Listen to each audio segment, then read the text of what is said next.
اللهم صل على الحبيب محمد يا ربي صل.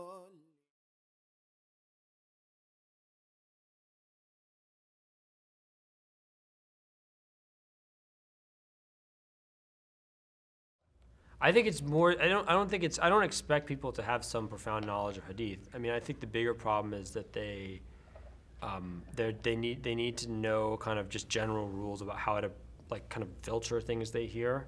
You don't need to know all these Hadiths, but you need to know how to deal with Hadiths. You don't, because a lot of times I think Muslims would just end up getting a lot of anxiety over them when they shouldn't necessarily have that. But the reality is, when you go to Facebook, Twitter, if I turn on Fox News, we have people quoting very specific hadith from Bukhari that are saying your messenger said this. It's really, I mean, it's tough because you got. I mean, I'm stunned by the level, of research that the Islamophobes do. I mean, they come with stuff that you can't.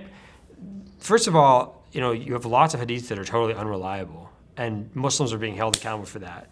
Then you have stuff in the Sirah, which is totally unreliable. They're being held accountable for that. Then you have just even the reliable transmissions. It's so hard to like have ways to explain and understand all these things. And you're constantly, it's like a constant bombardment. That's the worst. If it was just one or two things a year or something, this is just, it's like rainfall on you all the time. And that's why I spend a lot of my time just trying to give Muslims at the very least, for example, they don't have to, just like a basic defense, which is if someone just comes and tells you something, you don't have to believe them unless they can provide evidence for that, And even if they can give you evidence for that, you don't have to, it might just be not a true story, right? Or it might, be out of context, or it might be, so it's to get Muslims like stop feeling that they're constantly having to, that their religion is constantly riding on accusations that are made against them. But after a while, don't those accusations wear someone down? I'm a college kid. I'm 20-something years old. Like you said, one accusation, okay, 2, 3, 500. At one point you're like, it gets lodged somewhere. What do we do then? And if we can't expect them to be scholars, and be able to respond to this stuff, how do they handle it? It is, so the challenge in here, Allah Alam, is that our scholarship has to change the ways, the modes of dealing with issues. We cannot keep on importing all of the issues that we inherited and think that they're going to make sense to the issues of today.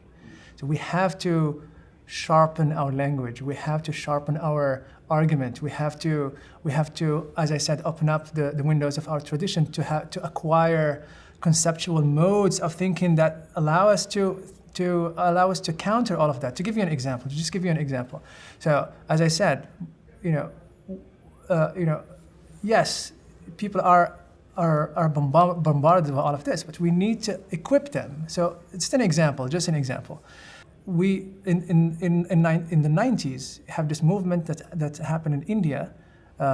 It's called the subaltern studies. And the subaltern studies, what they did, they thought that the universalizing the modes of thinking of European tradition, right? The tradition of thinking about history that emerged in Europe is making everybody think the same way.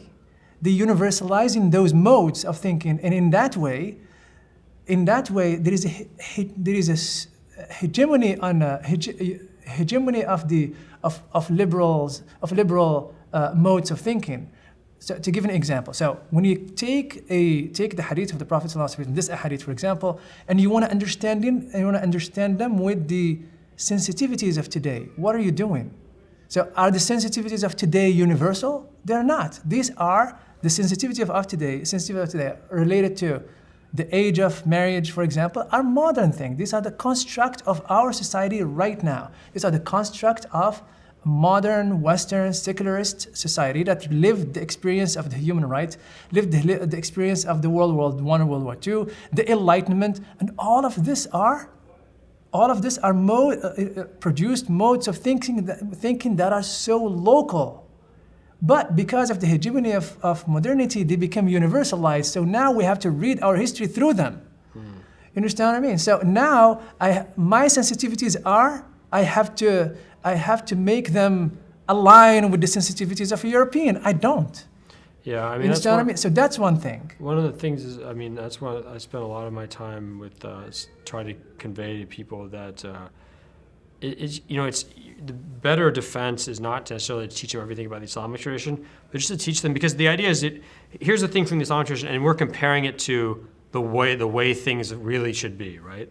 And what does that mean? That's basically modern, urban, Western values. It's not even Western values. I mean, there's lots of people in this country who don't share liberal, urban American values. So it's a very specific subset within a culture that has become the kind of litmus test for everybody else being righteous or not, or rightly guided or not. And so to do exactly what Hassan said, which is to show people that you don't, the best reaction isn't necessarily to explain your tradition. It's just to remind other people that what they think is right or wrong is just a very specific notion. So they think eating dog meat is disgusting. Other people in the world think eating dog meat is fine. You know, other people, for most of human history and most places in the world today, people don't have a problem marrying women who are really young. It's not, I mean, it might freak people out. People might say, oh, how can Jonathan Brown say that on video? But it's just a fact. It's a simple fact. And these people who today and 100 years ago and 200 years ago, they're just as human as us. They're just as smart as us. They're not monsters. They're not immoral, right? The people can't, especially, it's interesting, Americans, Western Europeans, they have a very hard time accepting that people can have really different moral visions. And that's something that is actually important for Muslims to know to defend their own faith, but it's also a contribution we can make to a society like the United States. People in the United States have to be more flexible about, they can't think that everybody in the world is going to agree with them inside this country. I mean, one of the reasons we have such polarized politics in this country is people can't accept that there are other people who think really differently about important issues who live amongst us, and they can't deal with interacting with them. They can't deal with this difference of opinion. It's also a very an important work that we all have to do as students of ilm and for our mashayikh and so. We have to look our tradition looking critically at our tradition is not a bad thing. Is not a bad thing. It's actually one of the ways of perpetuating our tradition is to open it up to criticism, because if it's not, then we are talking to ourselves and we're never going to make it relevant to the next generations. And there is one thing that's Dr. Jackson has said that really resonates with me.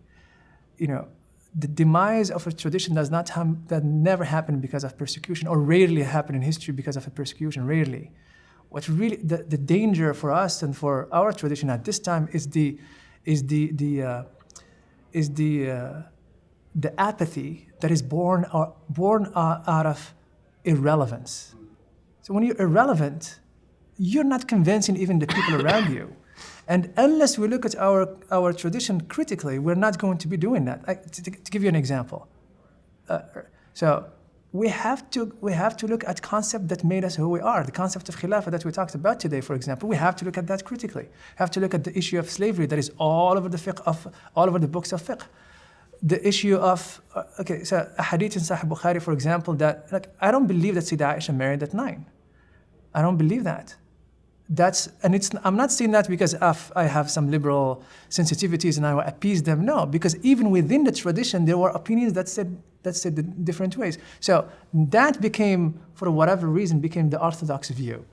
So we have to start thinking of, so there survived within this quote unquote orthodox view, there survived a lot of other opinions that were very valid at the time of the tabi'in and tabi'in are really valid.